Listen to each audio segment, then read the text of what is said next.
ध्यान शून्य लाता है। अगर तुमने जल्दबाजी की तो शून्य को भरने की तृष्णा पैदा होगी। अगर जल्दबाजी न की और तुम शून्य के साथ रहने को राजी हो गए, तुमने उसे स्वीकार कर लिया, तो तुम पाओगे धीरे धीरे शून्य अपने आप भर दिया गया। क्योंकि प्रकृति शून्य को बर्दाश्त नहीं करती। शून्य तुम करो, भर देती है प्रकृति। न परमात्मा शून्य को बर्दाश्त करता है। तुम शून्य पैदा करो, परमात्मा भर देता है। शून्य भर चाहिए, पूर्ण तो उतर आता है। जैसे कहीं गड्ढा हो, वर्षा हो, तो सारा पानी चारों तरफ से दौड़ के गड्ढे में भर जाता है। ऐसे ही तुम जब शून्य होते हो, परमात्मा चारों तरफ से तुम्हारी तरफ दौड़ने लगता है। तुमने गड्ढा बना दिया, अब भरना उसे है।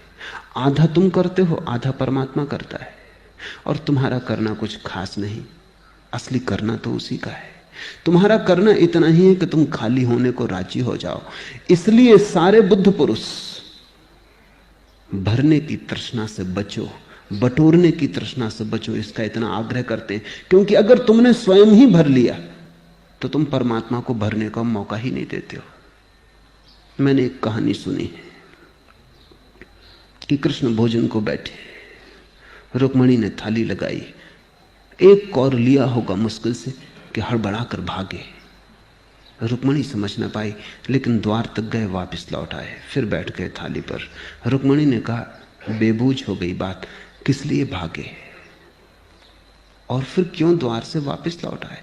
भागे तो ऐसे जैसे कहीं आग लग गई हो। क्या भोजन कैसे किया जा सकता है? आग पहले बुझानी होगी। और लौट आए ऐसे जैसे कुछ भी ना हुआ था। ये क्या किया? कृष्ण ने कहा, जरूर आग लग गई थी, भागा, लेकिन द्वार तक पहुंचा कि आग बुझ गई, लौट आया। मेरा एक भक्त एक राजधानी की सड़क से गुजर रहा है,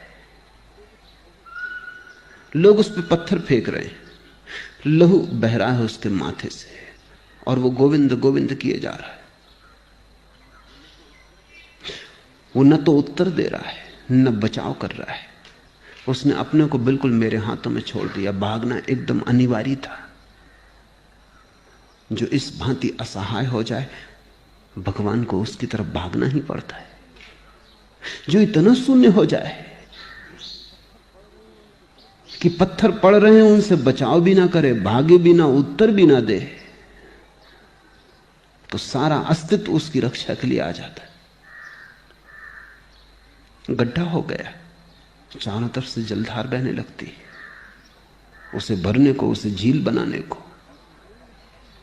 फिर रुक्मिणी ने पूछा, लौट क्यों आए? कृष्ण ने कहा, लेकिन जब तक मैं द्वार पर पहुंचा, उसने अपना चित्त ही बदल लिया। उसने खुद ही पत्थर हाथ में उठा लिया। अब वो खुद ही जवाब दे रहा है, मेरी कोई जरूरत ना रही।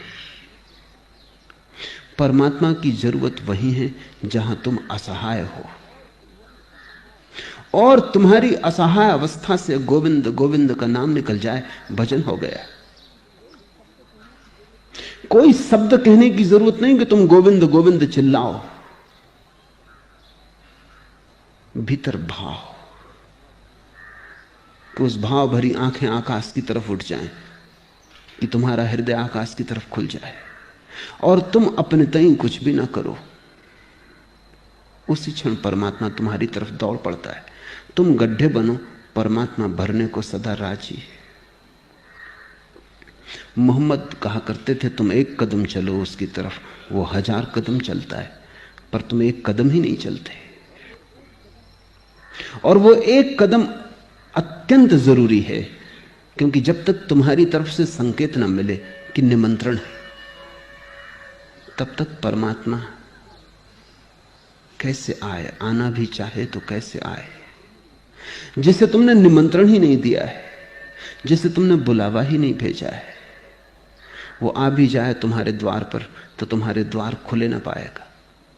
वो दस्तक भी दे तो तुम समझोगे हवा का झोंका है।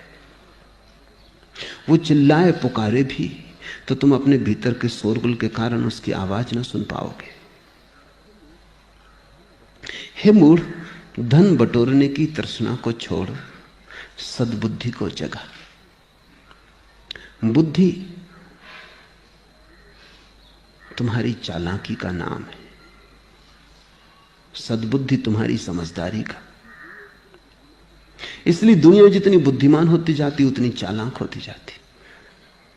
चकित होते हैं लोग ये देखकर कि लोग जितने शिक्षित हो जाते हैं उतने चालाक हो जाते।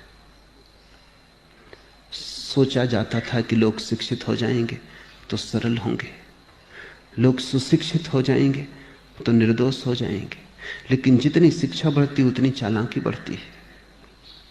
उतना आदमी बेईमान होने लगता है, उतना पाखंडी हो जाता है, उतना दूसरे को कैसे चूसना इसकी कला में पारंगत हो जाता है।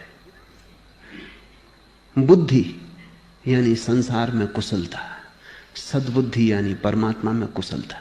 और ध्यान रखना, सद्बुद्धि वाला आदमी हो सकता है सांसारिकों को बुद्धू मालूम पड़ेगा ही, क्योंकि सांसारिक कहेगा ये तुम क्या कर रहे हो। बुद्ध ने घर छोड़ा, वो सद्बुद्धि के अवतरण की घटना थी। महल छोड़ा, राज्य छोड़ा। जो सारथी उन्हें छोड़ने गया था राज्य की सीमा के पार, वो तो साधारण नौकर था, उससे भी ना रहा गया। उसने कहा कि सुनो, ये छोटे मुंह बड़ी बात है, लेकिन कहे बिना नहीं रह सकता। तुम जो कर रहे हो ये बिल्कुल बुद्धूपन है, नासमझी है, पागल हुए हो। सारी दुनिया राजमहल चाहती, साम्राज्य चाहती, सौभाग्य से तुम्हें मिला है, और अभाग्य तुम कि तुम छोड़ के जा रहे हो। तुम्हारी जैसी सुंदर पत्नी कहां पाओगे। ये धन, सुख, सुविधा, ये राजमहल, ये परिवार, ये सम्मान कहां पाओगे। लौट चलो।